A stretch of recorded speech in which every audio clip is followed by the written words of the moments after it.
Pallikathodu constructions, Muvattupuzha സ്വദേശി PR Ajikumar, Karnataka സ്വദേശികളായ രമേശ് റാവു, ഗോവർദ്ധൻ എന്നിവരായിരുന്നു സ്പോൺസർമാർ. ഉണ്ണികൃഷ്ണൻ പോറ്റിയാണ് ഇവരിൽ നിന്നൊക്കെ പണം പിരിച്ച് വാതിൽ നിർമ്മിച്ചത്.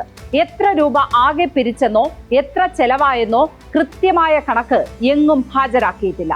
ഗുരുവായൂർ സ്വദേശി നന്ദനാണ് തേക്കിൽ പുതിയ വാതിൽ കൊത്തിയെടുത്തത്. ഈ വാതിൽ ഹൈദരാബാദിൽ എത്തിച്ച് ആദ്യം ചെമ്പ് പൊതിഞ്ഞ ഈ വാതിൽ ചെന്നൈയിൽ സ്മാർട്ട് ക്രിയേഷൻസിൽ എത്തിച്ചു. അവിടെ വെച്ച് സ്വർണം പൂശിയ ശേഷം നടൻ ജയറാമിന്റെ വീട്ടിൽ എത്തിച്ച് അവിടെ പൂജകൾ നടത്തി. ഈ സ്വർണ്ണ വാതിലുമായി രഥം പുറപ്പെടുമ്പോൾ അതിൽ ഉണ്ണികൃഷ്ണൻ പോറ്റിയും ജയറാമും ഉണ്ടായിരുന്നു. ദേവസ്വം ബോർഡിനോ ദേവസ്വത്തിനോ ഒരു പങ്കുമില്ലാതെയാണ് ഈ ഘോഷയാത്ര നടത്തിയത്. ഇതിനുള്ള പണം എവിടെ നിന്നാണെന്നോ ആരിൽ നിന്നൊക്കെ പിരിച്ചു എന്നതിനോ ഒരു രേഖയുമില്ല.